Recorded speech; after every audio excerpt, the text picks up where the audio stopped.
साथियों नमस्कार। आप सभी का हमारे इस YouTube चैनल राजविका एकेडमी में बहुत बहुत स्वागत है। साथियों, मध्य प्रदेश प्राथमिक शिक्षक चयन परीक्षा से संबंधित हिंदी भाषा से संबंधित परीक्षा सीरीज लेकर हम पुनः आपके समक्ष उपस्थित हैं।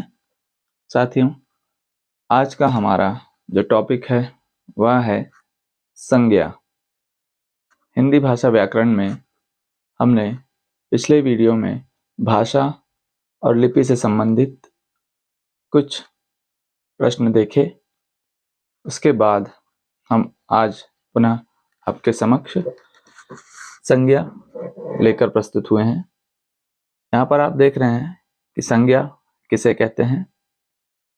संज्ञा किसी व्यक्ति, वस्तु, स्थान एवं गुण या भाव के नाम को हम साधारणतः संज्ञा के रूप में जानते हैं। आप सभी ने आपके स्कूली कक्षाओं में पढ़ा होगा कि संज्ञा किसे कहते हैं।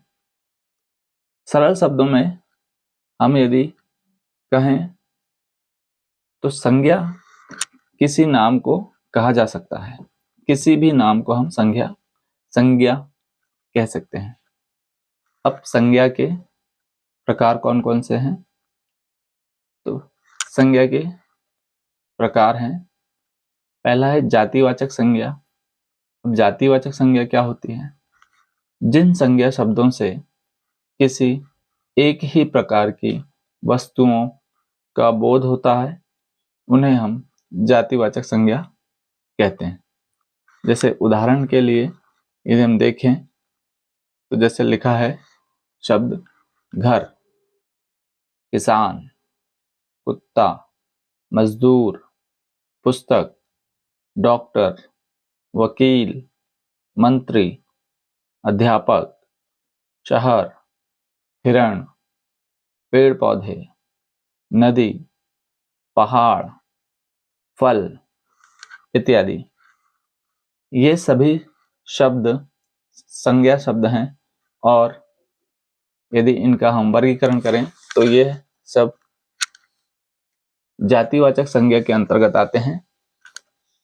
आप यहाँ देख रहे हैं ये जितने भी शब्द हैं या और भी हो सकते हैं, ये शब्द किसी न किसी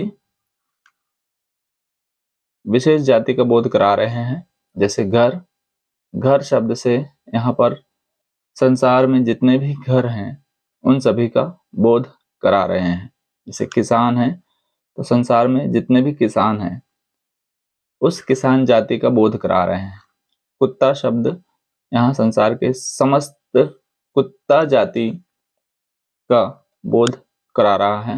वैसे ही मजदूर, पुस्तक, डॉक्टर और जितने भी शब्द लिखे हैं वे सभी अपनी विशेष जाति का बोध करा रहे हैं।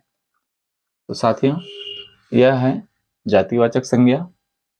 इसके आगे चलते हैं। अगली है व्यक्तिवाचक संज्ञा। अब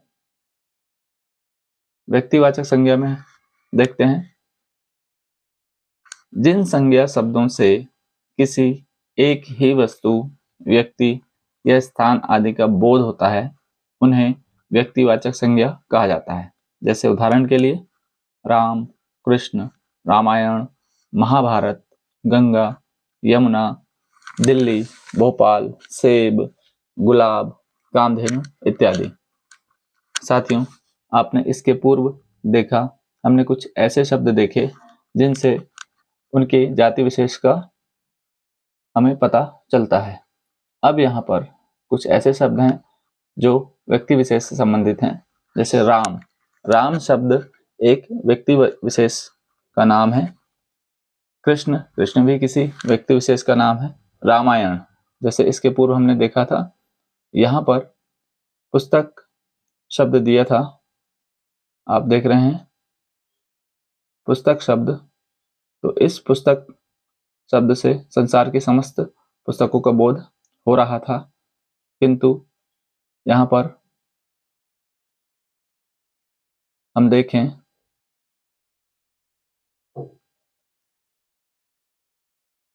जैसे यहाँ पर आप देख रहे हैं रामायण, तो रामायण से यहाँ पर सिर्फ किसी एक विशेष पुस्तक का बोध हो रहा है, वैसे ही महाभारत किसी एक विशेष पुस्तक का बोध हो रहा है। यहाँ पर गंगा, गंगा शब्द किसी एक नदी का बोध हो रहा है। यदि नदी शब्द होता तो वह जातिवाचक संज्ञा होती, किंतु यहाँ पर गंगा, यमुना ये शब्द हैं, ये सिर्फ एक विशेष नदियों के बारे में बताई गई है। जैसे दिल्ली जो है किसी विशेष प्रकार का शहर है, व्यक्तिगत शहर है, इसलिए दिल्ली शब्द व्यक्तिवाचक संज्ञा में आएगा। वैसे भोपाल, सेब किसी फल का नाम है, यदि फल शब्द होता तो वह जातिवाचक संज्ञा होता। अब यहाँ पर सेब किसी विशेष फल का नाम है, इसलिए यह व्यक्तिवाचक संज्ञा है। वैसे ही गुलाब किसी फूल का नाम है। कामधेनु, अब कामधेनु की एक विशेष गाय का नाम है, इसलिए इसे व्यक्तिवाचक संज्ञा में रखा गया है। इसके बाद हम आगे देखते हैं।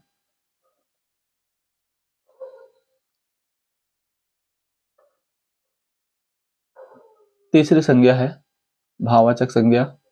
अब यहाँ पर देखें, जिन संज्ञा शब्दों से किसी वस्तु के गुण, दशा या व्यापार का बोध होता है उन्हें भाववाचक संज्ञा कहते हैं। जैसे उदाहरण के लिए यदि हम देखें,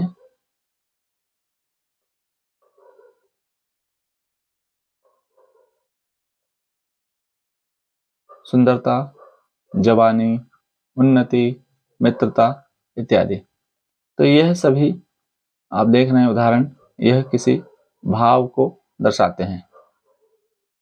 आगे चलते हैं। अगली है समूहवाचक संज्ञा। जिन संज्ञा शब्दों से एक ही जाति की वस्तुओं का बोध होता हो, जिन संज्ञा शब्दों से एक ही जाति की वस्तुओं के समूह का बोध होता हो। आप देख रहे हैं नाम ही इसका समूहवाचक संज्ञा है, तो यहाँ पर एक ही जाति की वस्तुओं के समूह का बोध होता हो उन्हें समूहवाचक संज्ञा कहते हैं।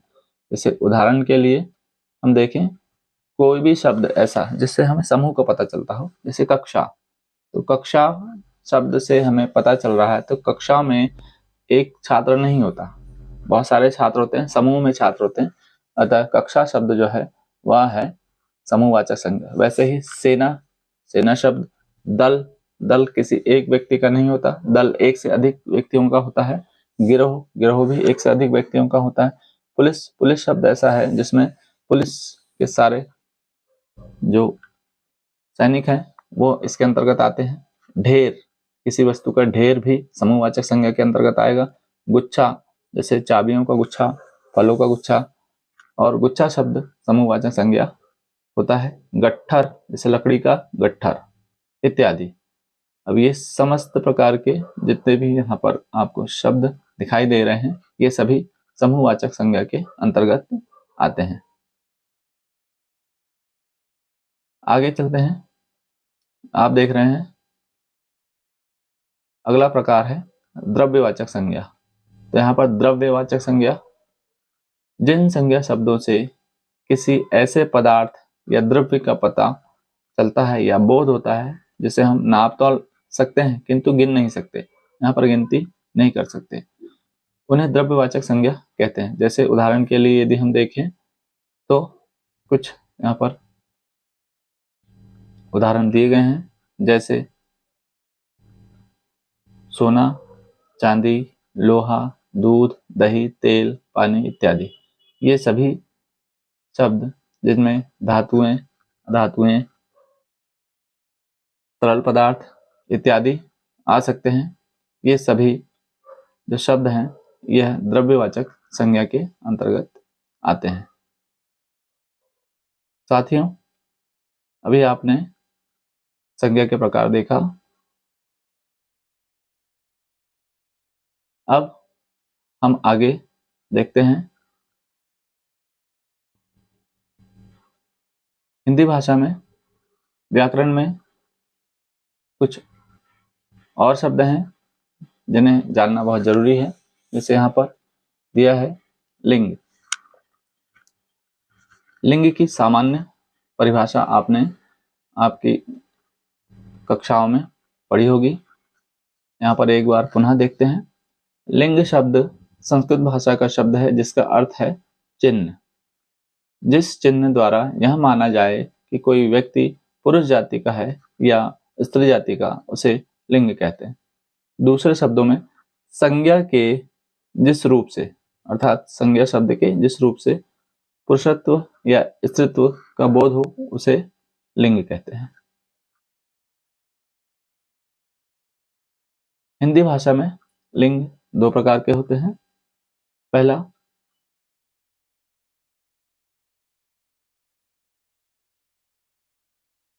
जिन संज्ञा शब्दों से पुरुष जाति का बोध हो उन्हें पुल्लिंग कहा जाता है।